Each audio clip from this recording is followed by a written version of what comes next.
ಓಂ ಶಾಂತಿ. ಇಂದಿನ ಪರಮಾತ್ಮನ ಮಹಾವಾಕ್ಯ ಮುರುಳಿ ದಿನಾಂಕ 3/3/2024. ಅವ್ಯಕ್ತ ಬಾಪ್ತಾದ ಮಧುಬನ. ರಿವೈಸ್ 21/11/98. ಸೇವೆಯ ಜೊತೆಗೆ ದೇಹದಲ್ಲಿ ಇದ್ದರೂ ಕೂಡ ವಿದೇಹಿ ಸ್ಥಿತಿಯ ಅನುಭವವನ್ನು ವೃದ್ಧಿ ಮಾಡಿಕೊಳ್ಳಿ. ಇಂದು ಬಾಪ್ತಾದ 4 ಕಡೆ ಇರುವಂತಹ ತಮ್ಮ ಮಕ್ಕಳನ್ನು ನೋಡಿ ಹರ್ಷಿತರಾಗುತ್ತಿದ್ದಾರೆ. ಏಕೆಂದರೆ ಪರಮಾತ್ಮ ತಂದೆಗೆ ಗೊತ್ತಿದೆ, ನನ್ನ ಒಂದೊಂದು ಮಗು ಬಲೆ ಆ ಮಗು ಲಾಸ್ಟ್ ನಂಬರ್ನ ಪುರುಷಾರ್ಥಿ ಆಗಿರಬಹುದು, ಆದರೂ ಕೂಡ ವಿಶ್ವದಲ್ಲಿರುವಂತಹ ಎಲ್ಲಾ ಆತ್ಮರಿಗಿಂತ ಬಹಳ ದೊಡ್ಡ ಭಾಗ್ಯಶಾಲಿಗಳಾಗಿದ್ದಾರೆ. ಏಕೆಂದರೆ ಭಾಗ್ಯ ವಿಧಾತ ತಂದೆಯನ್ನು ಅರ್ಥ ಮಾಡಿಕೊಂಡು ಭಾಗ್ಯ ವಿಧಾತ ತಂದೆಯನ್ನು ಗುರುತಿಸಿ ಭಾಗ್ಯ ವಿಧಾತ ತಂದೆಗೆ ಡೈರೆಕ್ಟ್ ಆಗಿ ಮಕ್ಕಳಾಗಿದ್ದಾರೆ. ಇಂತಹ ಭಾಗ್ಯ ಇಡೀ ಕಲ್ಪದಲ್ಲಿ ಯಾವ ಆತ್ಮರಿಗೂ ಪ್ರಾಪ್ತಿಯಾಗಲು ಸಾಧ್ಯ ಇಲ್ಲ. ಇಂತಹ ಭಾಗ್ಯ ಇಡೀ ಕಲ್ಪದಲ್ಲಿ ಯಾವ ಆತ್ಮಕ್ಕೂ ಪ್ರಾಪ್ತಿಯಾಗಿಲ್ಲ. ಜೊತೆಗೆ ಇಡೀ ವಿಶ್ವದಲ್ಲಿ ಎಲ್ಲರಿಗಿಂತ ಹೆಚ್ಚು ಸಂಪತ್ತುಳ್ಳಂತಹ ಆತ್ಮರು ನೀವಾಗಿದ್ದೀರಾ. ಇಡೀ ವಿಶ್ವದಲ್ಲಿ ನಿಮಗಿಂತ ಹೆಚ್ಚು ಸಂಪತ್ತುಳ್ಳಂತಹ ಆತ್ಮರು ಬೇರೆ ಯಾರೂ ಇರಲು ಸಾಧ್ಯ ಇಲ್ಲ. ಅಥವಾ ನಿಮಗಿಂತ ಹೆಚ್ಚು ಧನವಂತರು ಇಡೀ ಜಗತ್ತಿನಲ್ಲಿ ಬೇರೆ ಯಾರೂ ಇರಲು ಸಾಧ್ಯ ಇಲ್ಲ. ಬಲೆ ಜಗತ್ತಿನಲ್ಲಿ ಯಾರು ಎಷ್ಟೇ ದೊಡ್ಡ ಪದಂಪತಿ ಆಗಿರಬಹುದು, ಆದರೆ ಮಕ್ಕಳಾದ ನಿಮ್ಮ ಬಳಿ ಎಷ್ಟೆಲ್ಲಾ ಖಜಾನೆ ಇದೆಯೋ ಆ ಖಜಾನೆಯನ್ನು ಯಾರ ಸಂಪತ್ತಿಗೂ ಹೋಲಿಕೆ ಮಾಡಲು ಸಾಧ್ಯ ಇಲ್ಲ. ಏಕೆಂದರೆ ಮಕ್ಕಳ ಪ್ರತಿ ಹೆಜ್ಜೆಯಲ್ಲೂ ಪದುಮದಷ್ಟು ಸಂಪಾದನೆ ಆಗುತ್ತಿದೆ. ಇಡೀ ದಿನದಲ್ಲಿ ಪ್ರತಿದಿನ 1 ಅಥವಾ 2 ಹೆಜ್ಜೆಯನ್ನು ನೀವು ಪರಮಾತ್ಮ ತಂದೆಯ ನೆನಪಿನಲ್ಲಿ ಸ್ಥಿತಾಗಿ ಇಡಬಹುದು. ಪರಮಾತ್ಮ ತಂದೆಯ ನೆನಪಿನಲ್ಲಿ ಸ್ಥಿತಾಗಿ ನೀವು ಏನು ಹೆಜ್ಜೆಯನ್ನು ಇಡುತ್ತೀರೋ ಆ ಪ್ರತಿಯೊಂದು ಹೆಜ್ಜೆಯಲ್ಲೂ ಪದುಮದಷ್ಟು ಸಂಪಾದನೆ ಆಗುತ್ತದೆ. ಅಂದ ಮೇಲೆ ಇಡೀ ದಿನದಲ್ಲಿ ನೀವು ಎಷ್ಟು ಪದುಮವನ್ನು ಜಮಾ ಮಾಡಿಕೊಂಡಿರಬಹುದು? ಇಂತಹ ಆತ್ಮರು ಜಗತ್ತಿನಲ್ಲಿ ಬೇರೆ ಯಾರಾದರೂ ಇದ್ದಾರೇನು? ಒಂದೇ ದಿನದಲ್ಲಿ ಪದುಮದಷ್ಟು ಸಂಪಾದನೆಯನ್ನು ಮಾಡಿಕೊಳ್ಳುವಂತವರು ಜಗತ್ತಿನಲ್ಲಿ ನಿಮ್ಮನ್ನು ಬಿಟ್ಟು ಬೇರೆ ಯಾರಾದರೂ ಇದ್ದಾರೇನು? ಆದ್ದರಿಂದ ಬಾಪ್ತಾದ ತಿಳಿಸುತ್ತಾರೆ, ಒಂದು ವೇಳೆ ಭಾಗ್ಯಶಾಲಿ ಆತ್ಮರನ್ನು ನೋಡಬೇಕು ಎಂದು ನೀವು ಬಯಸಿದರೆ ಪರಮಾತ್ಮ ತಂದೆಯ ಮಕ್ಕಳನ್ನೇ ನೋಡಿ, ಅಥವಾ ಇಡೀ ವಿಶ್ವದಲ್ಲಿ ಬಹಳಷ್ಟು ಶ್ರೀಮಂತ ಆತ್ಮರನ್ನು ನೋಡಬೇಕು ಎಂದು ನೀವು ಬಯಸಿದರೆ ಪರಮಾತ್ಮ ತಂದೆಯ ಮಕ್ಕಳನ್ನೇ ನೋಡಿ. ಮಕ್ಕಳಾದ ನಿಮ್ಮ ಬಳಿ ಕೇವಲ ಒಂದೇ ಒಂದು ಸ್ಥೂಲ ಧನದ ಖಜಾನೆ ಅಷ್ಟೇ ಇಲ್ಲ. ಜಗತ್ತಿನ ಜನ ಕೇವಲ ಧನ ಸಂಪತ್ತಿನಿಂದ ಶ್ರೀಮಂತರಾಗಿದ್ದಾರೆ. ಆದರೆ ಮಕ್ಕಳಾದ ನೀವು ಎಷ್ಟೊಂದು ಖಜಾನೆಯಿಂದ ಭರ್ಪೂರಾಗಿದ್ದೀರಾ. ಖಜಾನೆಯ ಲೀಸ್ಟ್ನ ಬಗ್ಗೆ ನಿಮಗೆ ಗೊತ್ತಿದೆ ತಾನೆ. ಸ್ಥೂಲ ಧನದ ಖಜಾನೆಯನ್ನು ಸಂಪಾದನೆ ಮಾಡುವುದು ಅದೇನು ದೊಡ್ಡ ಮಾತಲ್ಲ.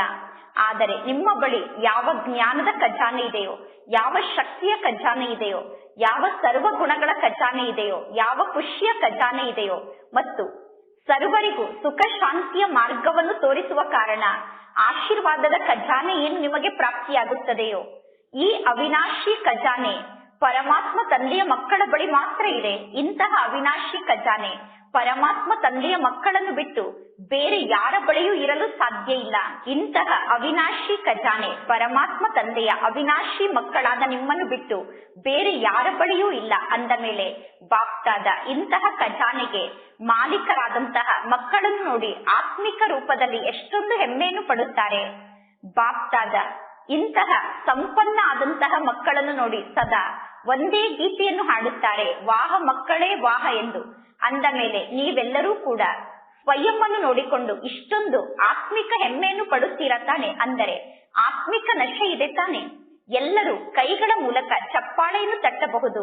ಎಲ್ಲರೂ ಕೈಗಳ ಮೂಲಕ ಚಪ್ಪಾಳೆಯನ್ನು ತಟ್ಟಿದರು. 2 ಕೈಗಳಿಗೆ ನೀವೇಕೆ ಕಷ್ಟವನ್ನು ಕೊಡುತ್ತೀರಾ? ಒಂದು ಕೈಯ ಚಪ್ಪಾಳೆಯನ್ನು ತಟ್ಟಿ, ಒಂದು ಕೈಯ ಮೂಲಕ ಚಪ್ಪಾಳೆಯನ್ನು ತಟ್ಟಲು ನಿಮಗೆ ಬರುತ್ತದೆ ತಾನೆ. ಬ್ರಾಹ್ಮಣರ ಜೀವನದಲ್ಲಿ ಎಲ್ಲವೂ ಭಿನ್ನ ಆಗಿದೆ. ಬ್ರಾಹ್ಮಣರಿಗೆ ಶಾಂತಿ ಬಹಳಷ್ಟು ಇಷ್ಟ ಆಗುತ್ತದೆ. ಆದ್ದರಿಂದ ಶಾಂತಿಯ ಚಪ್ಪಾಳೆಯನ್ನು ತಟ್ಟುವುದು ಸರಿಯಾದ ಮಾತಾಗಿದೆ. ಅಂದ ಮೇಲೆ ನಶೆ ಅಂತೂ ಎಲ್ಲಾ ಮಕ್ಕಳಿಗೂ ಸದಾ ಇದೆ ಮತ್ತು ಭವಿಷ್ಯದಲ್ಲೂ ಕೂಡ ನಶೆ ಇರುತ್ತದೆ. ಈ ಮಾತು ನಿಶ್ಚಿತ ಆದಂತಹ ಮಾತಾಗಿದೆ.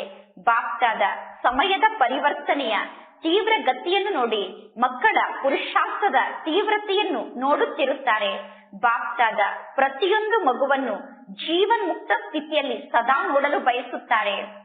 ನೀವೆಲ್ಲರೂ ಜಗತ್ತಿನ ಜನರಿಗೆ ಇದೇ ಚಾಲೆಂಜ್ ಅನ್ನು ಮಾಡಿದ್ದೀರಾ. ಪರಮಾತ್ಮ ತಂದೆಯ ಸಮೀಪಕ್ಕೆ ಬಂದು ಮುಕ್ತಿ ಮತ್ತು ಜೀವನ್ ಮುಕ್ತಿಯ ಆಸ್ತಿಯನ್ನು ಪಡೆದುಕೊಳ್ಳಿ ಎಂದು ನೀವು ಜಗತ್ತಿನಲ್ಲಿರುವ ಎಲ್ಲಾ ಆತ್ಮರಿಗೂ ಚಾಲೆಂಜ್ ಅನ್ನು ಮಾಡುತ್ತೀರಾ. ಆದರೆ ನಿಮಗೆ ಮುಕ್ತಿ ಅಥವಾ ಜೀವನ್ ಮುಕ್ತಿ ಆಸ್ತಿ ಪ್ರಾಪ್ತಿಯಾಗಿದೆ ತಾನೆ? ಅಥವಾ ಇನ್ನೂ ನಿಮಗೆ ಮುಕ್ತಿ ಅಥವಾ ಜೀವನ್ ಮುಕ್ತಿ ಆಸ್ತಿ ಪ್ರಾಪ್ತಿಯಾಗಿಲ್ಲವೋ? ಎಲ್ಲರಿಗೂ ಮುಕ್ತಿ ಅಥವಾ ಜೀವನ್ ಮುಕ್ತಿ ಆಸ್ತಿ ಪ್ರಾಪ್ತಿಯಾಗಿದೆ ತಾನೆ? ಮಕ್ಕಳು ಹೇಳುತ್ತಿದ್ದಾರೆ ಮುಕ್ತಿ ಮತ್ತು ಜೀವನ್ ಮುಕ್ತಿ ಆಸ್ತಿ ಪ್ರಾಪ್ತಿಯಾಗಿದೆ ಎಂದು.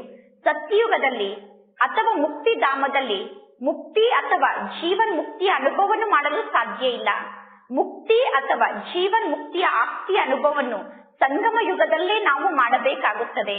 ಜೀವನವನ್ನು ನಡೆಸುತ್ತಿದ್ದರು, ಸಮಯ ಬಹಳ ಸೂಕ್ಷ್ಮವಾಗಿ ಇದ್ದರು, ಅನೇಕ ಪರಿಸ್ಥಿತಿಗಳು ಇದ್ದರು, ಅನೇಕ ಸಮಸ್ಯೆ ಇದ್ದರೂ ಕೂಡ, ವಾಯುಮಂಡಲ ಡಬ್ಬಲ್ ರೂಪದಲ್ಲಿ ದೂಷಿತ ಆಗಿದ್ದರೂ ಕೂಡ ಈ ಎಲ್ಲಾ ಮಾತಿನ ಪ್ರಭಾವದಿಂದ ನೀವು ಮುಕ್ತ ಆಗಿರಬೇಕು. ಜೀವನವನ್ನು ನಡೆಸುತ್ತಿದ್ದರೂ ಕೂಡ ಸರ್ವ ಭಿನ್ನ ಭಿನ್ನ ಬಂಧನದಿಂದ ಮುಕ್ತ ಆಗಿರಬೇಕು. ಒಂದೇ ಒಂದು ಪ್ರಕಾರದ ಸೂಕ್ಷ್ಮ ಬಂಧನ ಕೂಡ ನಿಮ್ಮ ಜೀವನದಲ್ಲಿ ಇರಬಾರದು. ಅಂದ ಮೇಲೆ ಎಲ್ಲರೂ ಈ ರೀತಿ ಜೀವನ್ ಮುಕ್ತ ಸ್ಥಿತಿಯನ್ನು ರೂಪಿಸಿಕೊಂಡಿದ್ದೀರಾ ತಾನೆ? ಅಥವಾ ಅಂತ್ಯದಲ್ಲಿ ಜೀವನ್ ಮುಕ್ತ ಸ್ಥಿತಿಯನ್ನು ರೂಪಿಸಿಕೊಳ್ಳುತ್ತೀರೇನು? ಈಗಲೇ ಜೀವನ್ ಮುಕ್ತಿಯನ್ನು ಪ್ರಾಪ್ತಿ ಮಾಡಿಕೊಂಡಿದ್ದೀರೋ ಅಂತ್ಯದಲ್ಲಿ ಜೀವನ್ ಮುಕ್ತ ಆತ್ಮರು ಆಗುತ್ತೀರೋ? ಯಾರು ನಾವು ಅಂತ್ಯದಲ್ಲಿ ಜೀವನ್ ಮುಕ್ತ ಆತ್ಮ ಆಗುತ್ತೇವೆ ಎಂದು ತಿಳಿದುಕೊಂಡಿದ್ದೀರಾ?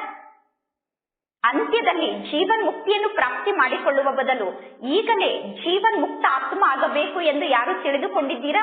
ಅಥವಾ ಯಾರು ಈಗಲೇ ಜೀವನ್ ಮುಕ್ತ ಸ್ಥಿತಿಯ ಅನುಭವವನ್ನು ಮಾಡುತ್ತಿದ್ದೀರಾ? ಈಗ ಇನ್ನೂ ಜೀವನ್ ಮುಕ್ತ ಸ್ಥಿತಿಯ ಅನುಭವವನ್ನು ಮಾಡಬೇಕು ಅಥವಾ ಜೀವನ್ ಮುಕ್ತ ಸ್ಥಿತಿಯನ್ನು ರೂಪಿಸಿಕೊಂಡಿದ್ದೀರೋ? ಯಾರು ಜೀವನ್ ಮುಕ್ತ ಸ್ಥಿತಿಯನ್ನು ರೂಪಿಸಿಕೊಂಡಿದ್ದೀರಾ ಅವರು ಕೈಯನ್ನು ಎತ್ತಿ. ಎಲ್ಲರೂ ಕೈಯನ್ನು ಎತ್ತಿದರು. ಎರಡೂ ಮಾತಿನಲ್ಲೂ ಮಕ್ಕಳು ಮಿಕ್ಸ್ ಆಗಿ ಕೈಯನ್ನು ಎತ್ತುತ್ತಿದ್ದಾರೆ. ಏಕೆಂದರೆ ಮಕ್ಕಳು ಬಹಳಷ್ಟು ಚತುರರಾಗಿದ್ದೀರಾ. ಬಲೆ ಚತುರತೆಯನ್ನು ತೋರಿಸಿ. ಆದರೆ ಬಾಪ್ದಾದ ಈಗಲೇ ಎಲ್ಲರಿಗೂ ಸ್ಪಷ್ಟವಾಗಿ ತಿಳಿಸುತ್ತಿದ್ದಾರೆ, ಈಗಲೇ ನೀವು ಜೀವನ್ ಮುಕ್ತ ಸ್ಥಿತಿಯನ್ನು ರೂಪಿಸಿಕೊಳ್ಳಬೇಕು ಅನ್ನುವ ಮಾತಿನ ಕಡೆ ಗಮನವನ್ನು ಕೊಡಿ. ಪರಮಾತ್ಮ ತಂದೆ ಪ್ರತಿಯೊಂದು ಬ್ರಾಹ್ಮಣ ಮಗುವನ್ನು ಬಂಧನ ಮುಕ್ತ ಆತ್ಮನನ್ನಾಗಿ ಮಾಡಲೇಬೇಕು ಮತ್ತು ಜೀವನ್ ಮುಕ್ತ ಆತ್ಮನನ್ನಾಗಿ ಮಾಡಲೇಬೇಕು. ಬಲೆ ಯಾವುದೇ ವಿಧಿಯಿಂದ ಇರಬಹುದು, ಆದರೆ ಎಲ್ಲರೂ ಅವಶ್ಯವಾಗಿ ಬಂಧನ ಮುಕ್ತ ಆತ್ಮರಾಗಲೇಬೇಕು ಮತ್ತು ಜೀವನ್ ಮುಕ್ತ ಆತ್ಮರಾಗಲೇಬೇಕು. ಯಾವ ವಿಧಿಯ ಮೂಲಕ ನಾವು ಬಂಧನ ಮುಕ್ತ ಆತ್ಮರಾಗುತ್ತೇವೆ ಮತ್ತು ಜೀವನ್ ಮುಕ್ತ ಸ್ಥಿತಿಯನ್ನು ರೂಪಿಸಿಕೊಳ್ಳುವ ಆತ್ಮರಾಗುತ್ತೇವೆ ಅನ್ನುವುದು ನಿಮಗೆ ಗೊತ್ತಿದೆ ತಾನೆ? ಇಷ್ಟೊಂದು ಚತುರರಂತೂ ಆಗಿದ್ದೀರಾ. ಅಂದ ಮೇಲೆ ನೀವೆಲ್ಲರೂ ಬಂಧನ ಮುಕ್ತ ಆತ್ಮರು ಆಗಲೇಬೇಕು ಮತ್ತು ಜೀವನ್ ಮುಕ್ತ ಸ್ಥಿತಿಯನ್ನು ರೂಪಿಸಿಕೊಳ್ಳುವಂತಹ ಆತ್ಮರು ಆಗಲೇಬೇಕು. ನೀವು ಬಯಸಿದರು ಬಯಸದೇ ಇದ್ದರೂ ಕೂಡ ನೀವು ಜೀವನ್ ಮುಕ್ತ ಆತ್ಮರು ಆಗಲೇಬೇಕು. ನಂತರ ನೀವು ಏನನ್ನು ಮಾಡುತ್ತೀರಾ? ಈಗಿನಿಂದ ಜೀವನ್ ಮುಕ್ತ ಸ್ಥಿತಿಯನ್ನು ರೂಪಿಸಿಕೊಳ್ಳುತ್ತೇವೆ ಎಂದು ಮಕ್ಕಳು ಹೇಳುತ್ತಿದ್ದಾರೆ. ಅಂದ ಮೇಲೆ ನಿಮ್ಮೆಲ್ಲರ ಬಾಯಲ್ಲೂ ಗುಲಾಬ್ ಜಾಮೂನ್. ಈಗ ಎಲ್ಲರ ಬಾಯಲ್ಲೂ ಗುಲಾಬ್ ಜಾಮೂನ್ ಇದೆ ತಾನೆ? ಆದರೆ ಬಂಧನ ಮುಕ್ತ ಸ್ಥಿತಿಯನ್ನು ರೂಪಿಸಿಕೊಂಡಿರುವ ಕಾರಣ ಈ ಗುಲಾಬ್ ಜಾಮೂನ್ ನಿಮಗೆ ಪ್ರಾಪ್ತಿಯಾಗಿದೆ. ಬಂಧನ ಮುಕ್ತ ಸ್ಥಿತಿಯನ್ನು ರೂಪಿಸಿಕೊಂಡು ಈ ಗುಲಾಬ್ ಜಾಮೂನ್ ಅನ್ನು ತಿನ್ನಬೇಕು. ಬಂಧನ ಮುಕ್ತರಾಗದೆ ಕೇವಲ ಗುಲಾಬ್ ಜಾಮೂನ್ ಅನ್ನು ತಿನ್ನಬೇಡಿ. ಹಾಲ್ ಬಹಳ ಚೆನ್ನಾಗಿ ಶೋಭಿಸುತ್ತಿದೆ. ಈ ಹಾಲ್ ನೋಡಲು ಮಾಲೆಯಂತೆ ಕಾಣಿಸುತ್ತಿದೆ. ಇಲ್ಲಿ ಸ್ಟೇಜ್ ನ ಮೇಲೆ ಬಂದು ನೋಡಿ, ಆಗ ಈ ಹಾಲ್ ನೋಡಲು ಮಾಲೆಯಂತೆ ಕಾಣಿಸುತ್ತದೆ. ಎಲ್ಲಾ ಕುರ್ಚಿಯನ್ನು ಮಾಲೆಯ ರೂಪದಲ್ಲಿ ಹಾಕಲಾಗಿದೆ. ಒಳ್ಳೆಯದು. ಯಾವುದೇ ಕಾರಣ ಅಥವಾ ಆ ಕಾರಣದಿಂದ ಈಗ ಎಲ್ಲರೂ ಕುರ್ಚಿಯ ಮೇಲೆ ಕುಳಿತಿದ್ದೀರಾ. ಈಗ ಯಾವುದೋ ಒಂದು ಕಾರಣದಿಂದ ಕುರ್ಚಿಯನ್ನು ಪಡೆದುಕೊಂಡು ಕುರ್ಚಿಯ ಮೇಲೆ ಕುಳಿತಿದ್ದೀರಾ. ಅದೇ ರೀತಿ ಯಾವಾಗ ಬಾಪ್ದಾದ ಫೈನಲ್ ಸಮಯಕ್ಕನುಸಾರವಾಗಿ ಜೀವನ್ ಮುಕ್ತಿಯ ಕುರ್ಚಿಯ ಮೇಲೆ ಕುಳಿತುಕೊಳ್ಳಿ ಎಂದು ಸಿಟಿಯನ್ನು ಓದುತ್ತಾರೋ, ಆಗ ಜೀವನ್ ಮುಕ್ತಿಯ ಕುರ್ಚಿಯ ಮೇಲೆ ಕುಳಿತುಕೊಳ್ಳುತ್ತೀರಾ ತಾನೆ? ಅಥವಾ ಇದೇ ಕುರ್ಚಿಯ ಮೇಲೆ ಕುಳಿತಿರುತ್ತೀರೋ? ಈಗ ಯಾರು ಭೂಮಿಯ ಮೇಲೆ ಕುಳಿತಿದ್ದೀರೋ ಅವರಿಗೆ ಜೀವನ್ ಮುಕ್ತಿಯ ಕುರ್ಚಿ ಸಿಗುವುದಿಲ್ಲ ಎಂದು ತಿಳಿದುಕೊಳ್ಳಬೇಡಿ. ಭೂಮಿಯ ಮೇಲೆ ಕುಳಿತಿರುವಂತವರಿಗೆ ಮೊದಲು ಜೀವನ್ ಮುಕ್ತಿಯ ಕುರ್ಚಿ ಪ್ರಾಪ್ತಿಯಾಗುತ್ತದೆ. ಭೂಮಿಯ ಮೇಲೆ ಕುಳಿತುಕೊಳ್ಳುವುದು ತಪಸ್ಸಿನ ಸಂಕೇತ ಆಗಿದೆ. ಭೂಮಿಯ ಮೇಲೆ ಕುಳಿತುಕೊಳ್ಳುವುದು ಆರೋಗ್ಯವಂತರ ಸಂಕೇತ ಆಗಿದೆ. ನೀವು ಆರೋಗ್ಯವಂತರೂ ಕೂಡ ಆಗಿದ್ದೀರಾ. ನೀವು ಭೂಮಿಯ ಮೇಲೆ ಕುಳಿತಿದ್ದೀರಾ ಅಂದ ಮೇಲೆ ನಿಮ್ಮ ಆರೋಗ್ಯ ಚೆನ್ನಾಗಿದೆ ಮತ್ತು ತಪಸ್ಸಿನ ಮೂಲಕ ಖಜಾನೆ ಅನ್ನುವಂತಹ ಸಂಪತ್ತನ್ನು ಕೂಡ ಪ್ರಾಪ್ತಿ ಮಾಡಿಕೊಂಡಿದ್ದೀರಾ. ಎಲ್ಲಿ ಆರೋಗ್ಯ ಇದೆ ಮತ್ತು ಸಂಪತ್ತಿದೆ ಅಲ್ಲಿ ಖುಷಿ ಇದ್ದೇ ಇರುತ್ತದೆ. ಅಂದ ಮೇಲೆ ಎಲ್ಲರೂ ಚೆನ್ನಾಗಿದ್ದೀರಾ ತಾನೆ? ಎಲ್ಲರೂ ಆರೋಗ್ಯವಂತರಾಗಿದ್ದೀರಾ ಮತ್ತು ಸಂಪತ್ತುಳ್ಳವರಾಗಿದ್ದೀರಾ. ಅಂದ ಮೇಲೆ ಬಾಪ್ತಾದ ಈ ದಿನ ನೋಡುತ್ತಿದ್ದಾರೆ, 3 ಪ್ರಕಾರದ ಸ್ಥಿತಿಯಲ್ಲಿ ಸ್ಥಿತಾದಂತಹ ಮಕ್ಕಳಿದ್ದಾರೆ. 1ನೇ ಪ್ರಕಾರದ ಮಕ್ಕಳು ಪುರುಷಾರ್ಥಿ ಮಕ್ಕಳಾಗಿದ್ದಾರೆ. ಆ ಪುರುಷಾರ್ಥಿಗಳಲ್ಲೂ ಕೂಡ ಕೆಲವರು ಪುರುಷಾರ್ಥಿಗಳಾಗಿದ್ದಾರೆ ಮತ್ತು ಕೆಲವರು ತೀವ್ರ ಪುರುಷಾರ್ಥಿಗಳಾಗಿದ್ದಾರೆ. 2ನೇ ಪ್ರಕಾರದ ಮಕ್ಕಳು ಪುರುಷಾರ್ಥದ ಪದವಿಯಾದಂತಹ ಜೀವನ್ ಮುಕ್ತಿಯ ಸ್ಥಿತಿಯ ಸ್ಟೇಜ್ನ ಅನುಭವವನ್ನು ಮಾಡುತ್ತಿದ್ದಾರೆ. ಆದರೆ ಲಾಸ್ಟ್ನ ಸಂಪೂರ್ಣ ಸ್ಥಿತಿ ಏನಿದೆ, ದೇಹದಲ್ಲಿ ಇದ್ದರೂ ಕೂಡ ವಿದೇಹಿ ಸ್ಥಿತಿಯ ಅನುಭವವನ್ನು ಮಾಡಬೇಕು. ಇದು 3ನೇ ಪ್ರಕಾರದ ಸ್ಥಿತಿಯಾಗಿದೆ. ಈ ರೀತಿ 3 ಪ್ರಕಾರದ ಸ್ಥಿತಿಯಲ್ಲಿ ಸ್ಥಿತ ಆದಂತಹ ಮಕ್ಕಳನ್ನು ಬಾಪ್ತಾದ ನೋಡಿದರು. ಹೆಚ್ಚು ಸಂಖ್ಯೆಯಲ್ಲಿ ಪುರುಷಾರ್ಥಿ ಮಕ್ಕಳನ್ನೇ ತಂದೆ ನೋಡಿದರು. ಪುರುಷಾರ್ಥದ ಸ್ಥಿತಿಯಲ್ಲಿ ಸ್ಥಿತ ಆದಂತಹ ಅನೇಕ ಮಕ್ಕಳನ್ನು ತಂದೆ ನೋಡಿದರು. ಪದವಿ ಆದಂತಹ ಜೀವನ್ ಮುಕ್ತಿಯ ಸ್ಥಿತಿಯಲ್ಲಿ ಸ್ಥಿತ ಆದಂತಹ ಮಕ್ಕಳು ಕಡಿಮೆ ಜನ ಇದ್ದರು. ಜೀವನ್ ಮುಕ್ತಿ ನಾವೆಲ್ಲರೂ ಪ್ರಾಪ್ತಿ ಮಾಡಿಕೊಳ್ಳಬೇಕಾದಂತಹ ಪದವಿಯಾಗಿದೆ. ಕೇವಲ ಸೆಂಟರ್ಗೆ ನಿಮಿತ್ತ ಆಗುವುದು ನಾವು ಪಡೆದುಕೊಳ್ಳಬೇಕಾದ ಪದವಿಯಲ್ಲ. ಒಳ್ಳೆಯ ಭಾಷಣವನ್ನು ಮಾಡುವಂತಹ ಸ್ಪೀಕರ್ ಆಗುವುದು ನಾವು ಪಡೆದುಕೊಳ್ಳಬೇಕಾದ ಪದವಿಯಲ್ಲ. ನಾಟಕದ ಅನುಸಾರ ಯಾವುದೋ ಒಂದು ವಿಶೇಷ ಸೇವೆಗೋಸ್ಕರ ನಿಮಿತ್ತ ಆಗುವುದು ಇದು ನಮ್ಮ ಪದವಿಯಲ್ಲ. ಇದೆಲ್ಲ ಒಂದು ಲಿಫ್ಟ್ ಆಗಿದೆ. ಪುರುಷಾರ್ಥದ ಮಾರ್ಗದಲ್ಲಿ ಮುಂದೆ ಹೋಗಲು ಇದೆಲ್ಲ ಒಂದು ಲಿಫ್ಟ್ ಆಗಿದೆ. ಸರ್ವರ ಮೂಲಕ ಆಶೀರ್ವಾದವನ್ನು ಪಡೆದುಕೊಳ್ಳಲು ಇದು ಒಂದು ಲಿಫ್ಟ್ ಆಗಿದೆ. ಆದರೆ ನಮ್ಮ ಪದವಿ ಜೀವನ್ ಮುಕ್ತಿಯಾಗಿದೆ. ನಾವೀಗ ಜೀವನ್ ಮುಕ್ತಿಯ ಪದವಿಯನ್ನು ಪ್ರಾಪ್ತಿ ಮಾಡಿಕೊಳ್ಳಬೇಕು. ನಮ್ಮ ಜೀವನದಲ್ಲಿ ಯಾವುದೇ ಪ್ರಕಾರದ ಬಂಧನ ಇರಬಾರದು. ನೀವೆಲ್ಲರೂ ಒಂದು ಚಿತ್ರವನ್ನು ತೋರಿಸುತ್ತೀರಾ. ಸಾಧಾರಣ ಅಜ್ಞಾನಿ ಆತ್ಮನನ್ನು ಅನೇಕ ಪ್ರಕಾರದ ಹಗ್ಗದಿಂದ ಬಂಧಿಸಿರುವಂತಹ ಚಿತ್ರವನ್ನು ತೋರಿಸುತ್ತೀರಾ. ಅದು ಅಜ್ಞಾನಿ ಆತ್ಮರ ಕಬ್ಬಿಣದ ಸರಪಳಿಯಾಗಿದೆ. ಆ ಬಂಧನ ಬಹಳ ದೊಡ್ಡ ದೊಡ್ಡ ಬಂಧನ ಆಗಿದೆ. ಆದರೆ ಜ್ಞಾನಿ ಮಕ್ಕಳ ಜೀವನದಲ್ಲಿ ಸೂಕ್ಷ್ಮವಾದ ಎಳೆ ಇದೆ. ಅಂದರೆ ಸೂಕ್ಷ್ಮ ರೂಪದಲ್ಲಿ ಜ್ಞಾನಿಗಳನ್ನು ಆಕರ್ಷಣೆ ಮಾಡುವಂತಹ ಎಳೆಯ ಬಂಧನ ಇದೆ. ನಿಮ್ಮ ಜೀವನದಲ್ಲಿ ಕಬ್ಬಿಣದ ಸರಪಳಿಯ ಬಂಧನ ಇಲ್ಲ. ನಿಮ್ಮ ಜೀವನದಲ್ಲಿ ಈಗ ಕಬ್ಬಿಣದ ಸರಪಳಿಯ ಬಂಧನ ಇಲ್ಲ. ಯಾವ ಬಂಧನ ಜಗತ್ತಿನ ಜನರಲ್ಲಿ ಕಾಣಿಸುತ್ತಿದೆಯೋ ಅಂತಹ ಬಂಧನದಲ್ಲಿ ನೀವೀಗ ಬಂಧಿತ ಆಗಿಲ್ಲ. ನಿಮ್ಮ ಜೀವನದಲ್ಲಿ ಬಹಳ ಸೂಕ್ಷ್ಮವಾದ ಬಂಧನ ಇದೆ. ರಾಯಲ್ ಆದಂತಹ ಬಂಧನ ಇದೆ.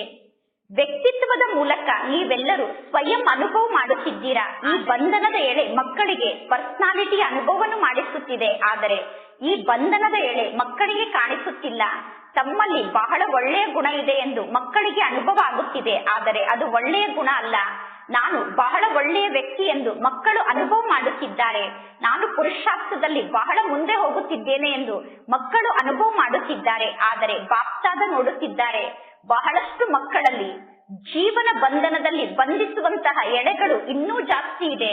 ಬಲೆ ನಿಮ್ಮ ಜೀವನದಲ್ಲಿ ಒಂದು ಬಂಧನದ ಎಳೆ ಇರಬಹುದು ಅಥವಾ ಅರ್ಧ ಬಂಧನದ ಎಳೆ ಇರಬಹುದು. ಆದರೆ ಜೀವನ್ ಮುಕ್ತ ಸ್ಥಿತಿಯಲ್ಲಿ ಸ್ಥಿತ ಆದಂತಹ ಬಹಳ ಕಡಿಮೆ ಮಕ್ಕಳನ್ನು ಬಾಪ್ತಾದ ನೋಡಿದರು. ಅಂದ ಮೇಲೆ ಬಾಪ್ತಾದ ನೋಡುತ್ತಿದ್ದಾರೆ. ವರ್ತಮಾನ ಸಮಯದ ಲೆಕ್ಕಕ್ಕನುಸಾರವಾಗಿ ಸೆಕೆಂಡ್ ಸ್ಟೇಜ್ ನಲ್ಲಿ ಬಹಳಷ್ಟು ಜನ ಮಕ್ಕಳಿದ್ದಾರೆ. ವರ್ತಮಾನ ಸಮಯದ ಲೆಕ್ಕಕ್ಕನುಸಾರವಾಗಿ ಜೀವನ್ ಮುಕ್ತಿ ಅನ್ನುವ ಸೆಕೆಂಡ್ ಸ್ಟೇಜ್ಗೆ ಮಕ್ಕಳು ಬಂದು ತಲುಪಿದ್ದಾರೆ. ಆದರೆ ಅಂತಿಮ ಸ್ಟೇಜ್, ಲಾಸ್ಟ್ ಸ್ಟೇಜ್ ಅಂದರೆ ದೇಹದಿಂದ ಭಿನ್ನಾಗಿ ವಿದೇಹಿ ಸ್ಥಿತಿಯಲ್ಲಿ ಸ್ಥಿತ ಆಗಬೇಕು. ಇದು ನಮ್ಮ ಅಂತಿಮ ಸ್ಥಿತಿಯಾಗಿದೆ. ಈ ಸ್ಟೇಜ್ ಅನ್ನು ನಾವು ಇನ್ನೂ ತಲುಪಿಲ್ಲ. ಆ ಅಂತಿಮ ಸ್ಥಿತಿ ಮತ್ತು ಪರಮಾತ್ಮ ತಂದೆ ಎಷ್ಟೆಲ್ಲಾ ಸ್ಥಿತಿಯ ಬಗ್ಗೆ ತಿಳಿಸಿದ್ದಾರೋ ಆ ಸ್ಥಿತಿಯನ್ನು ರೂಪಿಸಿಕೊಳ್ಳುವುದಕ್ಕೋಸ್ಕರ ಆ ಸ್ಥಿತಿಯ ಕಡೆ ನಾವೀಗ ಬಹಳಷ್ಟು ಗಮನವನ್ನು ಕೊಡಬೇಕು. ಎಲ್ಲಾ ಮಕ್ಕಳು ಕೇಳುತ್ತಾರೆ, ಈಗ 99ನೇ ಇಸ್ವಿ ಬರುತ್ತದೆ ಅಂದ ಮೇಲೆ ಮುಂದೆ ಏನಾಗುತ್ತದೆ, ನಾವೀಗ ಏನನ್ನು ಮಾಡಬೇಕು, ನಾವು ಏನನ್ನು ಮಾಡಬೇಕು, ಏನನ್ನು ಮಾಡಬಾರದು ಎಂದು ಮಕ್ಕಳು ಕೇಳುತ್ತಾರೆ.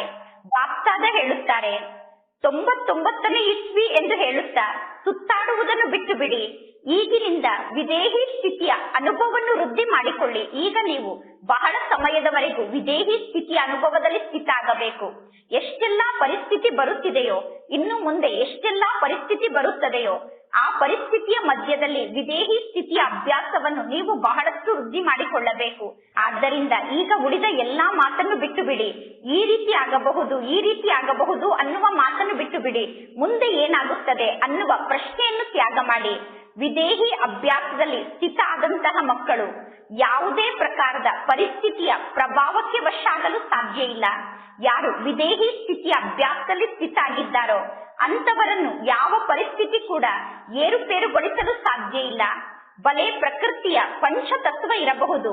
ಆ ಪಂಚತತ್ವ ಮಕ್ಕಳನ್ನು ಬಹಳಷ್ಟು ಅಲುಗಾಡಿಸಲು ಪ್ರಯತ್ನ ಪಡುತ್ತದೆ. ಆದರೆ ವಿದೇಹಿ ಸ್ಥಿತಿಯ ಅಭ್ಯಾಸದಲ್ಲಿ ಸ್ಥಿತ ಆದಂತಹ ಮಕ್ಕಳು ಸಂಪೂರ್ಣ ಅಚಲ ಅಡೋಲ ಸ್ಥಿತಿಯಲ್ಲಿ ಸ್ಥಿತಾಗಿ ಪಾಸ್ವಿತಾನರಾಗುತ್ತಾರೆ. ಯಾರು ಈ ಎಲ್ಲಾ ಮಾತಿನಲ್ಲಿ ಪಾಸ್ ಆಗುತ್ತಾರೋ ಅವರು ಬ್ರಹ್ಮ ತಂದೆಯ ಸಮಾನ ಸಂಪೂರ್ಣ ಪಾಸ್ವಿತಾನರಾಗುವಂತಹ ಸಾಕ್ಷಿಯನ್ನು ತೋರಿಸುತ್ತಾರೆ. ಬಾಪ್ತಾದ ಸಮಯಕ್ಕನುಸಾರವಾಗಿ ಮಕ್ಕಳಿಗೆ ಸೂಚನೆಯನ್ನು ನೀಡುತ್ತಿರುತ್ತಾರೆ ಮತ್ತು ಸದಾ ಸೂಚನೆಯನ್ನು ನೀಡುತ್ತಾರೆ. ನೀವೆಲ್ಲರೂ ವಿಚಾರವನ್ನು ಕೂಡ ಮಾಡುತ್ತೀರಾ, ಪ್ಲಾನ್ ಅನ್ನು ಕೂಡ ಮಾಡುತ್ತೀರಾ. ನೀವು ವಿಚಾರ ಮಾಡಿ, ಪ್ಲಾನ್ ಅನ್ನು ಮಾಡಿ, ಬಲೆ ನೀವು ವಿಚಾರ ಮಾಡಿ. ಆದರೆ ಏನಾಗುತ್ತದೆ ಅನ್ನುವಂತಹ ಆಶ್ಚರ್ಯದ ಚಿಹ್ನೆ ನಿಮ್ಮ ಮನಸ್ಸಿನಲ್ಲಿ ಉತ್ಪನ್ನ ಆಗಬಾರದು. ವಿದೇಹಿಯಾಗಿ ಸಾಕ್ಷಿ ಸ್ಥಿತಿಯಲ್ಲಿ ಸ್ಥಿತಾಗಿ ನಂತರ ವಿಚಾರವನ್ನು ಮಾಡಿ. ವಿದೇಹಿ ಸ್ಥಿತಿಯಲ್ಲಿ ಸ್ಥಿತಾಗಿ ಸಾಕ್ಷಿ ಸ್ಥಿತಿಯಲ್ಲಿ ಸ್ಥಿತಾಗಿ ನಂತರ ಪ್ರತಿಯೊಂದು ಮಾತಿನ ಬಗ್ಗೆ ವಿಚಾರವನ್ನು ಮಾಡಿ. ಪ್ಲಾನ್ ಅನ್ನು ಮಾಡಿದ್ದೀರಾ, ಆದರೆ ಸೆಕೆಂಡ್ ನಲ್ಲಿ ಫ್ಲೈಯಿಂಗ್ ಸ್ಥಿತಿಯನ್ನು ರೂಪಿಸಿಕೊಂಡು ಮೇಲೆ ಹಾರುತ್ತಾ ಹೋಗಬೇಕು. ಪ್ಲಾನ್ ಅನ್ನು ಮಾಡುವುದರ ಜೊತೆಗೆ ಒಂದೇ ಸೆಕೆಂಡ್ ನಲ್ಲಿ ಫ್ಲೈಯಿಂಗ್ ಸ್ಥಿತಿಯಲ್ಲಿ ಸ್ಥಿತಾಗಿ ಪುರುಷಾರ್ಥದ ಮಾರ್ಗದಲ್ಲಿ ಮುಂದೆ ಹೋಗಬೇಕು. ಈಗ ಫ್ಲೈಯಿಂಗ್ ಸ್ಥಿತಿಯಲ್ಲಿ ಸ್ಥಿತ ಆಗುವಂತಹ ಅವಶ್ಯಕತೆ ಇದೆ. ಈ ವಿದೇಹಿ ಸ್ಥಿತಿ ಪರಿಸ್ಥಿತಿಯ ಸಮಯದಲ್ಲಿ ಸಹಜವಾಗಿ ಪಾರಾಗಿ ಮುಂದೆ ಹೋಗುವಂತೆ ಮಾಡುತ್ತದೆ. ವಿದೇಹಿ ಸ್ಥಿತಿಯಲ್ಲಿ ಸ್ಥಿತ ಆದಾಗ ಪ್ರತಿಯೊಂದು ಪರಿಸ್ಥಿತಿಯನ್ನು ಸಹಜವಾಗಿ ಪಾರು ಮಾಡಲು ಸಾಧ್ಯ ಆಗುತ್ತದೆ. ಹೇಗೆ ಮೋಡ ಬರುತ್ತದೆ ಪುನಃ ಮೋಡ ಹೋಗುತ್ತದೆ, ಹಾಗೆ ವಿದೇಹಿ ಸ್ಥಿತಿಯಲ್ಲಿ ಸ್ಥಿತ ಆದಾಗ ಪರಿಸ್ಥಿತಿ ಬರುತ್ತದೆ, ಪುನಃ ಪರಿಸ್ಥಿತಿ ನಮ್ಮಿಂದ ದೂರ ಆಗುತ್ತದೆ. ಮತ್ತು ವಿದೇಹಿ ಸ್ಥಿತಿಯಲ್ಲಿ ಸ್ಥಿತ ಆದಂತಹ ಅಚಲ ಅಡೋಲ ಸ್ಥಿತಿಯಲ್ಲಿರುವಂತಹ ಆತ್ಮರು ಪರಿಸ್ಥಿತಿ ಅನ್ನುವ ಆಟವನ್ನು ನೋಡುತ್ತಿರುತ್ತಾರೆ. ಈಗ ಅಂತಿಮ ಸಮಯದ ಬಗ್ಗೆ ನೀವೆಲ್ಲರೂ ವಿಚಾರವನ್ನು ಮಾಡುತ್ತೀರಾ. ಆದ್ದರಿಂದ ಈಗ ಅಂತಿಮ ಸಮಯದ ಬಗ್ಗೆ ವಿಚಾರ ಮಾಡಬೇಡಿ. ನಿಮ್ಮ ಅಂತಿಮ ಸ್ಥಿತಿಯ ಬಗ್ಗೆ ನೀವೀಗ ವಿಚಾರವನ್ನು ಮಾಡಿ. 4 ಕಡೆಯ ಸೇವೆಯ ಸಮಾಚಾರವನ್ನು ಬಾಪ್ತಾದ ಕೇಳುತ್ತಿದ್ದಾರೆ ಮತ್ತು ಮನಸ್ಸಿನಿಂದ ಸುಸ್ತಿಲ್ಲದೆ ಸೇವೆಯನ್ನು ಮಾಡುತ್ತಿರುವಂತಹ ಎಲ್ಲಾ ಸೇವಾದಾರಿ ಮಕ್ಕಳಿಗೂ ಶುಭಾಶಯವನ್ನು ತಿಳಿಸುತ್ತಿದ್ದಾರೆ. ಬಹಳಷ್ಟು ಉಮಂಗುತ್ಸಾಹದಿಂದ ಚೆನ್ನಾಗಿ ಸೇವೆಯನ್ನು ಮಾಡುತ್ತಿದ್ದೀರಾ. ಮುಂದೆ ಕೂಡ ಚೆನ್ನಾಗಿ ಸೇವೆಯನ್ನು ಮಾಡುತ್ತಿರುತ್ತೀರಾ. ಆದರೆ ಸೇವೆ ಮತ್ತು ಸ್ಥಿತಿಯ ಬ್ಯಾಲೆನ್ಸ್ ಸ್ವಲ್ಪ ಕೂಡ ಏರುಪೇರಾಗಬಾರದು. ಬ್ಯಾಲೆನ್ಸ್ ಸ್ವಲ್ಪ ಏರುಪೇರಾದರೂ ಕೂಡ ಒಂದು ಕಡೆ ಬಾಗಿ ಬಿಡುತ್ತೀರಾ, ಕೆಲವೊಮ್ಮೆ ಒಂದು ಕಡೆ ಬಾಗುತ್ತೀರಾ, ಕೆಲವೊಮ್ಮೆ ಸೇವೆಯ ಕಡೆ ಬಾಗಿ ಬಿಡುತ್ತೀರಾ. ಆದ್ದರಿಂದ ಚೆನ್ನಾಗಿ ಸೇವೆಯನ್ನು ಮಾಡಿ. ಆದರೆ ಬಾಪ್ತಾದ ಸೇವೆಯನ್ನು ಮಾಡಬೇಡಿ ಎಂದು ಹೇಳುವುದಿಲ್ಲ. ಬಹಳ ಚೆನ್ನಾಗಿ ವಿಜೃಂಭಣೆಯಿಂದ ತೀವ್ರ ಗತಿಯಿಂದ ಸೇವೆಯನ್ನು ಮಾಡಿ. ಆದರೆ ಸೇವೆ ಮತ್ತು ಸ್ಥಿತಿ ಎರಡನ್ನು ಸದಾ ಬ್ಯಾಲೆನ್ಸ್ ನಲ್ಲಿ ಇಟ್ಟುಕೊಂಡು ಜೀವನವನ್ನು ನಡೆಸಿ. ಸ್ಥಿತಿಯನ್ನು ರೂಪಿಸಿಕೊಳ್ಳುವಾಗ ಮಕ್ಕಳಿಗೆ ಸ್ವಲ್ಪ ಪರಿಶ್ರಮದ ಅನುಭವ ಆಗುತ್ತದೆ. ಸೇವೆ ಸಹಜವಾಗಿ ನಡೆಯುತ್ತದೆ, ಆದರೆ ಸೇವೆಯ ಬಲ ಸ್ಥಿತಿಗಿಂತ ಶ್ರೇಷ್ಠ ಆಗಿ ಬಿಡುತ್ತದೆ. ಆದ್ದರಿಂದ ಬ್ಯಾಲೆನ್ಸ್ ಅನ್ನು ಇಟ್ಟುಕೊಳ್ಳಿ.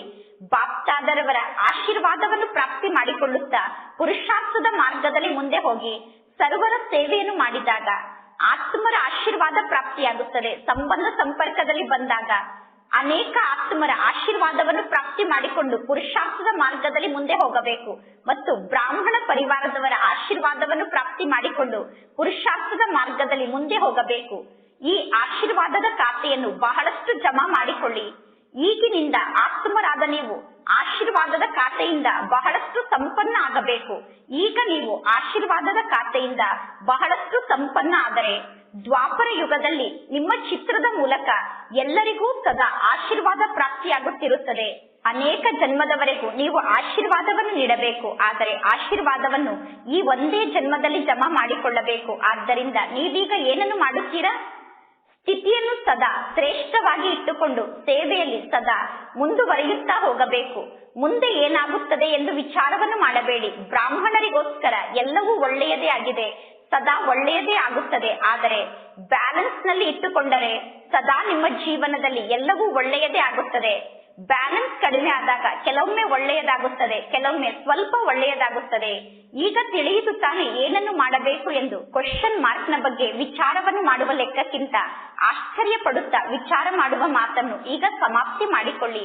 ಈ ರೀತಿಯಂತೂ ಆಗುವುದಿಲ್ಲ ತಾನೆ, ಈ ರೀತಿಯಂತೂ ಆಗುವುದಿಲ್ಲ ತಾನೆ ಅನ್ನುವ ಸ್ಥಿತಿ ನಿಮ್ಮನ್ನು ಏರುಪೇರು ಮಾಡುತ್ತದೆ. ತಿಳಿಯಿತು ತಾನೆ? ಒಳ್ಳೆಯದು. ವಿದೇಶದ ಗ್ರೂಪ್ನವರು ಎದ್ದು ನಿಲ್ಲಿ. ವಿದೇಶದವರಲ್ಲಿ ಒಂದು ವಿಶೇಷತೆ ಇದೆ. ಆ ಒಂದು ವಿಶೇಷತೆ ಬಾಪ್ತಾದರವರಿಗೆ ಬಹಳ ಇಷ್ಟ ಆಗುತ್ತದೆ. ಆ ಒಂದು ವಿಶೇಷತೆ ಯಾವುದಾಗಿದೆ? ಎಲ್ಲಾ ಮಕ್ಕಳಿಗೂ ಬಹಳಷ್ಟು ಉಮಂಗುತ್ಸಾಹ ಇದೆ. ವಿದೇಶದ ಮೂಲೆ ಮೂಲೆಯಲ್ಲೂ ಪರಮಾತ್ಮ ತಂದೆಯ ಸ್ಥಾನವನ್ನು ನಿರ್ಮಾಣ ಮಾಡಬೇಕು ಅನ್ನುವ ವಿಶೇಷತೆ ಮಕ್ಕಳಲ್ಲಿ ಇದೆ ಮತ್ತು ಮಕ್ಕಳು ಪ್ರತಿಯೊಂದು ಮೂಲೆಯಲ್ಲೂ ಪರಮಾತ್ಮ ತಂದೆಯ ಸ್ಥಾನವನ್ನು ನಿರ್ಮಾಣ ಮಾಡಿದ್ದೀರಾ. ಈ ವರ್ಷ ಎಷ್ಟು ಹೊಸ ಸ್ಥಾನವನ್ನು ನಿರ್ಮಾಣ ಮಾಡಿದ್ದೀರಾ? 12 ಅಥವಾ 15 ಹೊಸ ಸ್ಥಾನವನ್ನು ನಿರ್ಮಾಣ ಮಾಡಿದ್ದೇವೆ ಎಂದು ಮಕ್ಕಳು ಹೇಳುತ್ತಿದ್ದಾರೆ. 4 ಕಡೆ ಇರುವಂತಹ ಆತ್ಮರಿಗೆ ಸಂದೇಶ ಸಿಗಬೇಕು ಅನ್ನುವ ಒಳ್ಳೆಯ ಉತ್ಸಾಹ ಮಕ್ಕಳಲ್ಲಿ ಇದೆ. ಬಹಳ ಒಳ್ಳೆಯ ಗುರಿಯನ್ನು ಇಟ್ಟುಕೊಂಡಿದ್ದೀರಾ. ಯಾವುದೇ ಸ್ಥಾನಕ್ಕೆ ಸೇವೆಗೋಸ್ಕರ ಹೋದರೂ ಕೂಡ ಅಲ್ಲಿ ಯಾರನ್ನಾದರೂ ಒಬ್ಬರನ್ನು ನಿಮಿತ್ತರನ್ನಾಗಿ ಮಾಡಬೇಕು ಅನ್ನುವ ಸೇವೆಯ ಗುರಿಯನ್ನು ಬಹಳ ಚೆನ್ನಾಗಿ ಇಟ್ಟುಕೊಂಡಿದ್ದೀರಾ. ಇದು ನಿಮ್ಮ ವಿಶೇಷತೆ ಆಗಿದೆ. ಪ್ರತಿಯೊಬ್ಬರು ಎಷ್ಟು ಸಾಧ್ಯ ಆಗುತ್ತದೆಯೋ ಅಷ್ಟು ಸ್ವಯಂ ಅನ್ನು ಸೇವೆಗೋಸ್ಕರ ನಿಮಿತ್ತ ಮಾಡಿಕೊಳ್ಳಲು ಸ್ವಯಂ ಆಫರ್ ಕೊಡುತ್ತೀರಾ ಮತ್ತು ಪ್ರಾಕ್ಟಿಕಲ್ ನಲ್ಲಿ ಸೇವೆಯನ್ನು ಮಾಡುತ್ತೀರಾ. ಅಂದ ಮೇಲೆ ಎಲ್ಲರೂ ಇದೇ ಸಂಕಲ್ಪದ ಬಗ್ಗೆ ವಿಚಾರವನ್ನು ಮಾಡುತ್ತಿದ್ದೀರಾ. ಮನೆಯಲ್ಲೂ ಬಾಬಾರವರ ಮನೆ ಇರಬೇಕು ಎಂದು, ಪ್ರತಿಯೊಂದು ಮನೆಯನ್ನು ಬಾಬಾರವರ ಮನೆಯನ್ನಾಗಿ ಮಾಡಬೇಕು ಎಂದು ಎಲ್ಲರೂ ವಿಚಾರವನ್ನು ಮಾಡುತ್ತಿದ್ದೀರಾ. ಇಂತಹ ಉಮಂಗುತ್ಸಾಹ ಮಕ್ಕಳಲ್ಲಿ ಬಹಳ ಚೆನ್ನಾಗಿದೆ. ಆದ್ದರಿಂದ ಈ ಉಮಂಗುತ್ಸಾಹವನ್ನು ನೋಡಿ ಬಾಪ್ತಾದ ಮಕ್ಕಳಿಗೆ ಇನ್ನೂ ಅಡ್ವಾನ್ಸ್ ಆಗಿ ಪುರುಷಾರ್ಥದ ಮಾರ್ಗದಲ್ಲಿ ಮುಂದೆ ಹೋಗುವುದಕ್ಕೋಸ್ಕರ ಶುಭಾಶಯವನ್ನು ತಿಳಿಸುತ್ತಿದ್ದಾರೆ. ಬಾಪ್ತಾದ ವಿದೇಶದ ಮಕ್ಕಳಿಗೆ, ಅಂದರೆ ವಿಶ್ವ ಕಲ್ಯಾಣದ ಕಾರ್ಯವನ್ನು ಮಾಡಲು ನಿಮಿತ್ತ ಆದಂತಹ ಮಕ್ಕಳಿಗೆ ಇದೇ ಮಾತನ್ನೇ ತಿಳಿಸುತ್ತಾರೆ.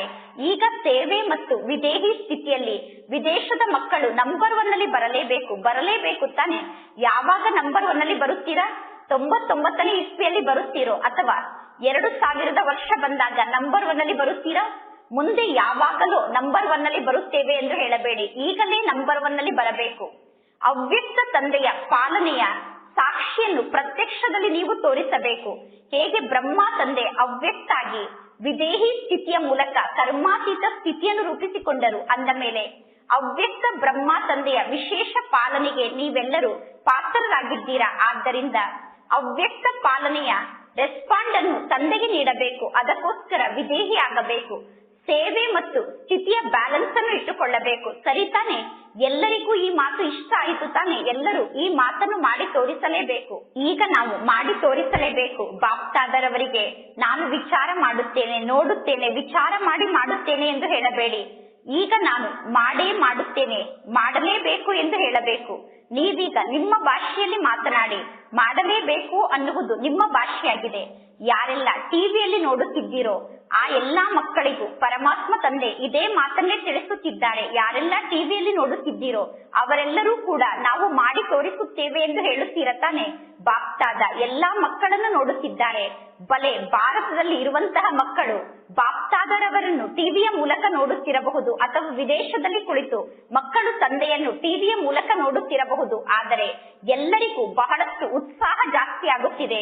ನಾನು ಮಾಡುತ್ತೇನೆ, ನಾನು ಮಾಡಲೇಬೇಕು ಎಂದು ಮಕ್ಕಳು ಉಮಂಗುತ್ಸಾಹದಿಂದ ಹೇಳುತ್ತಿದ್ದೀರಾ. ಆದ್ದರಿಂದ ಎಲ್ಲಾ ಮಕ್ಕಳಿಗೂ ಅಡ್ವಾನ್ಸ್ ಆಗಿ ಶುಭಾಶಯಗಳು. ಒಳ್ಳೆಯದು. ವಿದೇಶದ ಅನೇಕ ಸೋದರ ಸೋದರಿಯರು ಮೊದಲನೇ ಬಾರಿ ಮಧುಬನಕ್ಕೆ ಬಂದಿದ್ದಾರೆ, ರಿಟ್ರೀಟ್ ನಲ್ಲಿ ಬಂದಿದ್ದಾರೆ. ಆದ್ದರಿಂದ ಗೆಸ್ಟ್ ಆಗಿ ಕುಳಿತುಕೊಂಡಿದ್ದಾರೆ. ಬಹಳ ಒಳ್ಳೆಯದು. ಎಲ್ಲರೂ ನಂಬರ್ 1 ನಲ್ಲಿ ಬರುವಂತಹ ಆತ್ಮರಾಗಿದ್ದೀರಾ. ಬಹಳ ಒಳ್ಳೆಯದು. ಅತಿಥಿಗಳಾಗಿ ಬಂದಿದ್ದೀರಾ. ಆದರೆ ಈಗ ತಂದೆಗೆ ಮಕ್ಕಳಾಗಿ ಅಧಿಕಾರಿ ಆಗಿಬಿಟ್ಟಿದ್ದೀರಾ. ಅಧಿಕಾರಿ ಆಗಿದ್ದೀರಾ ತಾನೆ? ಬಹಳ ಒಳ್ಳೆಯದು. ಈಗ ಇನ್ನೂ ಇದೇ ರೀತಿ ಮುಂದುವರಿಯುತ್ತಿರಬೇಕು. ಹಾಸ್ಪಿಟಲ್ ನ ಟ್ರಸ್ಟಿಗಳ ಜೊತೆಗೆ ಬಾಪ್ತಾದ ವಾರ್ತಾಲಾಪವನ್ನು ಮಾಡುತ್ತಿದ್ದಾರೆ. ಎಲ್ಲರೂ ಡಬಲ್ ಟ್ರಸ್ಟಿ ಆಗಿದ್ದೀರಾ. 1ನೇದಾಗಿ ಪ್ರವೃತ್ತಿಯಲ್ಲಿ ಇದ್ದರೂ ಕೂಡ ಟ್ರಸ್ಟಿ ಆಗಿದ್ದೀರಾ ಮತ್ತು 2ನೇದಾಗಿ ಹಾಸ್ಪಿಟಲ್ ನಲ್ಲಿ ಇದ್ದರೂ ಕೂಡ ಟ್ರಸ್ಟಿ ಆಗಿದ್ದೀರಾ. ಹಾಸ್ಪಿಟಲ್ ನಲ್ಲಿ ಯಾರು ಟ್ರಸ್ಟಿ ಆಗಿದ್ದಾರೋ ಅವರು ಜೀವನದಲ್ಲೂ ಕೂಡ ಟ್ರಸ್ಟಿ ಆಗಿದ್ದಾರೆ. ಒಳ್ಳೆಯದು. ಹಾಸ್ಪಿಟಲ್ ನಲ್ಲಿ ಆತ್ಮರ ಸೇವೆಯನ್ನು ಮಾಡುತ್ತಿದ್ದೀರಾ ಮತ್ತು ಶರೀರದ ಸೇವೆಯನ್ನು ಕೂಡ ಮಾಡಿಕೊಳ್ಳುತ್ತಿದ್ದೀರಾ. ಅಂದ ಮೇಲೆ ಡಬಲ್ ಸೇವೆ ನಡೆಯುತ್ತಿದೆ. ಆದ್ದರಿಂದ ಯಾರೆಲ್ಲ ನಿಮಿತ್ತ ಆದಂತಹ ಆತ್ಮರಿದ್ದಾರೋ ಅವರೆಲ್ಲರಿಗೂ ಕೂಡ ಆಶೀರ್ವಾದ ಅಂತೂ ಪ್ರಾಪ್ತಿಯಾಗುತ್ತದೆ. ಯಾರು ಈ ಸೇವೆಗೆ ನಿಮಿತ್ತ ಆಗಿದ್ದೀರೋ ಆ ಎಲ್ಲಾ ಆತ್ಮರಿಗೂ ಡಬಲ್ ಆಶೀರ್ವಾದ ಪ್ರಾಪ್ತಿಯಾಗುತ್ತಿದೆ. ಬಹಳ ಒಳ್ಳೆಯ ಪ್ಲಾನ್ ಅನ್ನು ನಿರ್ಮಾಣ ಮಾಡಿದ್ದೀರಾ. ಸೇವೆಯ ಚಾನ್ಸ್ ಅನ್ನು ಪಡೆದುಕೊಳ್ಳುವುದು ಅಂದರೆ ಚಾನ್ಸಲರ್ ಆಗುವುದಾಗಿದೆ. ಲೌಕಿಕ ಜಗತ್ತಿನಲ್ಲಿ ನೀವು ಚಾನ್ಸಲರ್ ಆಗಬೇಡಿ, ಆತ್ಮಿಕ ಚಾನ್ಸಲರ್ ಆಗಬೇಕು. ಆತ್ಮಿಕ ವಿಶ್ವವಿದ್ಯಾಲಯದಲ್ಲಿ ಚಾನ್ಸಲರ್ ಆಗಬೇಕು. ಬಹಳ ಒಳ್ಳೆಯದು. ಆಸ್ಟ್ರೇಲಿಯಾದವರು ಒಲಿಂಪಿಕ್ ಗೇಮ್ ನ ಸಮಯದಲ್ಲಿ ಬಹಳ ದೊಡ್ಡ ಪ್ರೋಗ್ರಾಮ್ ಅನ್ನು ಮಾಡಬೇಕು ಎಂದು ಪ್ಲಾನ್ ಅನ್ನು ಮಾಡುತ್ತಿದ್ದಾರೆ. ಬಾಪ್ತಾದರವರಿಗೆ ಪ್ಲಾನ್ ಅನ್ನು ತೋರಿಸಿದರು. ಎಲ್ಲಿ ಉಮಂಗುತ್ಸಾಹ ಇರುತ್ತದೆಯೋ ಮತ್ತು ಎಲ್ಲಿ ಎಲ್ಲರ ಏಕಮತ ಇರುತ್ತದೆಯೋ, ಯಾವ ಸ್ಥಾನದಲ್ಲಿ ಏಕಮತ ಮತ್ತು ಉಮಂಗುತ್ಸಾಹ ಇದೆಯೋ ಅಲ್ಲಿ ಸಫಲತೆ ಅವಶ್ಯವಾಗಿ ಪ್ರಾಪ್ತಿಯಾಗುತ್ತದೆ. ಬಹಳ ಒಳ್ಳೆಯದು. ಬಲೆ ಚೆನ್ನಾಗಿ ಸೇವೆಯನ್ನು ಮಾಡಿ ವಿದೇಶದಲ್ಲಿ ಪರಮಾತ್ಮ ತಂದೆಯ ಹೆಸರನ್ನು ಪ್ರಸಿದ್ಧಗೊಳಿಸಿ. ಬಹಳ ಒಳ್ಳೆಯದು. ಯಾರೆಲ್ಲ ಭಾರತದಿಂದ ಬಂದಿದ್ದೀರೋ ಮತ್ತು ಭಾರತದಲ್ಲಿರುವಂತವರಿಗೆ ವಿಶೇಷವಾಗಿ ನಶೆ ಇದೆ, ಬಾಪ್ತಾದ ಭಾರತದಲ್ಲೇ ಅವತರಿತ ಆಗುತ್ತಾರೆ ಅನ್ನುವ ನಶೆ ಭಾರತದ ಮಕ್ಕಳಿಗೆ ಇದೆ. ಮತ್ತು ಜೊತೆಗೆ ಬಾಪ್ತಾದರವರ ಜೊತೆಗೆ ಮಿಲನವನ್ನು ಮಾಡಲು ಎಲ್ಲರೂ ಭಾರತಕ್ಕೆ ಬರಬೇಕು ಅನ್ನುವ ಡಬ್ಬಲ್ ನಶೆ ಭಾರತದ ನಿವಾಸಿಗಳಿಗೆ ಇದೆ. ಭಾರತದವರೇ ವಿದೇಶದವರಿಗೂ ಕೂಡ ಸಂದೇಶವನ್ನು ನೀಡಿದ್ದೀರಾ ಅಂದ ಮೇಲೆ ಭಾರತದವರು ವಿದೇಶದಲ್ಲೂ ಕೂಡ ತಮ್ಮ ಪರಿವಾರದ ಒಂದೊಂದು ಆತ್ಮವನ್ನು ಹುಡುಕಿ ಒಂದು ಪರಿವಾರವನ್ನು ನಿರ್ಮಾಣ ಮಾಡಿದ್ದೀರಾ. ಆದ್ದರಿಂದ ಭಾರತದ ನಿವಾಸಿ ಮಕ್ಕಳಿಗೆ ಸದಾ ಮಹತ್ವ ಇದೆ ಮತ್ತು ಭಾರತದ ಮಹತ್ವ ವೃದ್ಧಿಯಾಗುತ್ತಾ ಹೋಗುತ್ತದೆ. ಭಾರತಕ್ಕೆ ಬಹಳಷ್ಟು ಮಹತ್ವ ಇದೆ ಅಂದ ಮೇಲೆ ಭಾರತದ ನಿವಾಸಿಗಳಿಗೂ ಕೂಡ ಸದಾ ಮಹತ್ವ ಇದೆ. ಆದ್ದರಿಂದ ಎಷ್ಟೆಲ್ಲ ಹೊಸ ಮಕ್ಕಳು ಮತ್ತು ಹಳೆಯ ಮಕ್ಕಳು ಬಂದಿದ್ದೀರೋ ಅವರೆಲ್ಲರಿಗೂ ಕೂಡ ಬಹಳಷ್ಟು ಶುಭಾಶಯಗಳು. ಎಷ್ಟೆಲ್ಲ ಹೊಸ ಮಕ್ಕಳು ಮತ್ತು ಹಳೆಯ ಮಕ್ಕಳು ಬಾಪ್ತಾದರವರ ಜೊತೆ ಮಿಲನವನ್ನು ಮಾಡಲು ಬಂದಿದ್ದೀರೋ ಎಲ್ಲರೂ ಬಹಳ ಪ್ರೀತಿಯಿಂದ ಮಧುಬನಕ್ಕೆ ಬಂದು ತಲುಪಿದ್ದೀರಾ. ಬಾಪ್ತಾದ ಎಲ್ಲಾ ಮಕ್ಕಳ ಸ್ನೇಹವನ್ನು ನೋಡಿ ಖುಷಿ ಪಡುತ್ತಿದ್ದಾರೆ ಮತ್ತು 4 ಕಡೆ ಮಕ್ಕಳು ಮಾಡುತ್ತಿರುವ ಸೇವೆಯನ್ನು ನೋಡಿ ಬಾಪ್ತಾದ ಖುಷಿ ಪಡುತ್ತಾರೆ. 4 ಕಡೆ ಸೇವೆಗೋಸ್ಕರ ಮಕ್ಕಳು ನೀಡುತ್ತಿರುವ ಸಹಯೋಗವನ್ನು ನೋಡಿ ಬಾಪ್ತಾದ ಖುಷಿ ಪಡುತ್ತಿದ್ದಾರೆ. ಮತ್ತು ಮಕ್ಕಳು ಕೂಡ ಸದಾ ಖುಷಿಯಲ್ಲಿ ಇದ್ದೀರಾ, ಸದಾ ಖುಷಿಯಲ್ಲೇ ಇರುತ್ತೀರ ತಾನೆ. ಎಂದೂ ಖುಷಿಯನ್ನು ಕಡಿಮೆ ಮಾಡಿಕೊಳ್ಳಬೇಡಿ. ಖುಷಿ ಅನ್ನುವುದು ಪರಮಾತ್ಮ ತಂದೆ ನಮಗೆ ನೀಡಿರುವ ಸ್ಪೆಷಲ್ ಖಜಾನೆಯಾಗಿದೆ. ಆದ್ದರಿಂದ ಎಂದೂ ಖುಷಿ ಅನ್ನುವ ಖಜಾನೆಯನ್ನು ತ್ಯಾಗ ಮಾಡಬೇಡಿ, ಸದಾ ಖುಷಿಯಲ್ಲಿ ಇರಿ. ಒಳ್ಳೆಯದು. 4 ಕಡೆ ಇರುವಂತಹ ಸರ್ವಶ್ರೇಷ್ಠ ಭಾಗ್ಯಶಾಲಿಗಳಿಗೆ, ಸರ್ವಶ್ರೇಷ್ಠ ಖಜಾನೆಗೆ ಮಾಲೀಕ ಆದಂತಹ ಮಕ್ಕಳಿಗೆ, ಸದಾ ಸೇವೆ ಮತ್ತು ಸ್ಥಿತಿಯ ಬ್ಯಾಲೆನ್ಸ್ ಅನ್ನು ಇಟ್ಟುಕೊಂಡಂತಹ ಜ್ಞಾನಿ ಆತ್ಮರಿಗೆ, ಸರ್ವಶಕ್ತಿಯಿಂದ ಸಂಪನ್ನ ಆದಂತಹ ಆತ್ಮರಿಗೆ, ಸದಾ ಬಂಧನ ಮುಕ್ತ ಸ್ಥಿತಿಯಲ್ಲಿ ಸ್ಥಿತ ಆದಂತಹ ಆತ್ಮರಿಗೆ, ಜೀವನ್ ಮುಕ್ತ ಸ್ಥಿತಿಯಲ್ಲಿ ಸ್ಥಿತ ಆದಂತಹ ಆತ್ಮರಿಗೆ ಬಾಪ್ತಾದರವರ ನೆನಪು, ಪ್ರೀತಿ ಹಾಗೂ ನಮಸ್ತೆ. ಬಾಪ್ತಾದರವರಿಗೆ ಮಕ್ಕಳ ನೆನಪು, ಪ್ರೀತಿ ಹಾಗೂ ನಮಸ್ತೆ ನಮಸ್ತೆ ನಮಸ್ತೆ. ಧಾರಣೆಗೋಸ್ಕರ ಮುಖ್ಯ ಸಾರ: ಪರಮಾತ್ಮನ ಕಾರ್ಯದಲ್ಲಿ ಸಹಯೋಗಿಗಳಾಗಿ ಸರ್ವರ ಸಹಯೋಗವನ್ನು ಪ್ರಾಪ್ತಿ ಮಾಡಿಕೊಳ್ಳುವಂತಹ ಸಫಲತಾ ಸ್ವರೂಪರಾಗಿ, ಎಲ್ಲಿ ಸರ್ವರ ಉಮಂಗುತ್ಸಾಹ ಇದೆಯೋ ಅಲ್ಲಿ ಸಫಲತೆ ಸ್ವಯಂ ಸಮೀಪಕ್ಕೆ ಬಂದು ನಮ್ಮ ಕೊರಳಿನ ಮಾಲೆಯಾಗಿ ಬಿಡುತ್ತದೆ. ಯಾವುದೇ ಒಂದು ವಿಶಾಲ ಕಾರ್ಯವನ್ನು ಮಾಡುವಾಗ ಪ್ರತಿಯೊಂದು ಆತ್ಮದ ಸಹಯೋಗದ ಬೆರಳು ಬೇಕೇ ಬೇಕು. ಸೇವೆಯ ಚಾನ್ಸ್ ಪ್ರತಿಯೊಬ್ಬರಿಗೂ ಇದೆ. ಸೇವೆಯ ಮಾತಿನಲ್ಲಿ ಯಾರೂ ನೆಪವನ್ನು ಹೇಳಲು ಸಾಧ್ಯ ಇಲ್ಲ. ನಾನು ಸೇವೆಯನ್ನು ಮಾಡಲು ಸಾಧ್ಯ ಇಲ್ಲ, ಸೇವೆಯನ್ನು ಮಾಡಲು ನನ್ನ ಬಳಿ ಸಮಯ ಇಲ್ಲ ಎಂದು ಯಾರೂ ನೆಪವನ್ನು ಹೇಳಲು ಸಾಧ್ಯ ಇಲ್ಲ. ಕುಳಿತಾಗ ನಿಂತಾಗ 10 ನಿಮಿಷ ಸಮಯವನ್ನು ಮಾಡಿಕೊಂಡು ಸೇವೆಯನ್ನು ಮಾಡಿ. ಆರೋಗ್ಯ ಸರಿ ಇರದೇ ಇದ್ದರೂ ಕೂಡ ಮನೆಯಲ್ಲೇ ಕುಳಿತು ಸೇವೆಯನ್ನು ಮಾಡಿ. ಮನಸ್ಸಿನ ಮೂಲಕ ಅನೇಕ ಆತ್ಮರ ಸೇವೆಯನ್ನು ಮಾಡಿ. ಮನಸ್ಸಿನ ಸುಖದ ವೃತ್ತಿಯ ಮೂಲಕ, ಸುಖಮಯ ಸ್ಥಿತಿಯ ಮೂಲಕ ಸುಖಮಯ ಸಂಸಾರವನ್ನು ರೂಪಿಸುವಂತಹ ಸೇವೆಯನ್ನು ಮಾಡಿ. ಪರಮಾತ್ಮನ ಕಾರ್ಯದಲ್ಲಿ ಸಹಯೋಗಿಗಳಾಗಿ. ಆಗ ಸರ್ವರ ಸಹಯೋಗ ನಿಮಗೆ ಪ್ರಾಪ್ತಿಯಾಗುತ್ತದೆ. ಇಂದಿನ ಸ್ಲೋಗನ್ ಆಗಿದೆ: ಪ್ರಕೃತಿ ಪತಿಯ ಸೀಟ್ ನಲ್ಲಿ ಸೆಟ್ ಆಗಿ ಕುಳಿತುಕೊಂಡಿರಿ. ಆಗ ಪರಿಸ್ಥಿತಿಯನ್ನು ನೋಡಿ ಎಂದೂ ಅಪ್ಸೆಟ್ ಆಗುವುದಿಲ್ಲ. ಯಾವುದೇ ಪ್ರಕಾರದ ಪರಿಸ್ಥಿತಿಯನ್ನು ನೋಡಿ ನಮ್ಮ ಸ್ಥಿತಿ ಏರುಪೇರಿನಲ್ಲಿ ಬರಬಾರದು. ಅದಕ್ಕೋಸ್ಕರ ಪ್ರಕೃತಿ ಪತಿಯಾದಂತಹ ಪರಮಾತ್ಮ ತಂದೆಗೆ ನಾನು ಮಗು ಆಗಿದ್ದೇನೆ, ನಾನು ಮಾಸ್ಟರ್ ಪ್ರಕೃತಿ ಪತಿಯಾಗಿದ್ದೇನೆ ಅನ್ನುವ ಸೀಟ್ ನಲ್ಲಿ ನಾವು ಸೆಟ್ ಆಗಿ ಕುಳಿತುಕೊಳ್ಳಬೇಕು. ಆಗ ಎಂದೂ ನಾವು ಅಪ್ಸೆಟ್ ಆಗಲು ಸಾಧ್ಯ ಇಲ್ಲ. ಒಳ್ಳೆಯದು. ಓಂ ಶಾಂತಿ.